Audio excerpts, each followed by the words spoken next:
সকাল সকাল ঘুম থেকে উঠে খটিতে চলে এসেছি, কেন টিউবুলার খারাপ হয়ে গেছে আজকে। মিস্ত্রিকে ফোন করেছিলাম, মিস্ত্রি চলে এসে গেছে। আমি তাড়াহুড়ো করে সকাল সকাল চা না খেয়ে চলে এসেছি। খটিতে এসে মিস্ত্রিকে বললাম এই প্রবলেম দিচ্ছে টিউবুলারের। মিস্ত্রি বললো কিনা ইঞ্জিল খুলতে হবে। ইঞ্জিল খুলে দেখি বাবা ভিতরে সব গুড়িয়ে গেছে, সব ভেঙে গেছে। শুধু নসিবটা ভালো, রাস্তায় কিছু হয়নি। ভিতরের বিয়ারিং পুরো গুড়িয়ে গেছে, ভেঙে সব কিছুই গুড়িয়ে গেছে।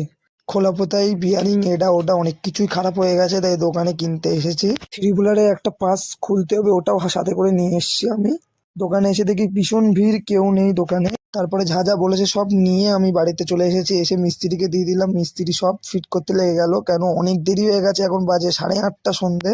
তারপরে ভাবলাম ওরা অনেকক্ষণ বসে আছে, গিয়ে চা নিয়ে আসি তিনমণি থেকে, কেন অনেকক্ষণ বসে আছে ওরা। তারপরে চা এনে ওদেরকে দিলাম, কেন ওরা অনেকক্ষণ কিছু খায়নি। খেয়ে ওরা ইঞ্জিনটা পুরো ফিট করে দিল, পুরো কমপ্লিট হয়ে গেছে। অনেক টাকা খরচা হয়ে গেছে ইঞ্জিনের পিছনে আজকে।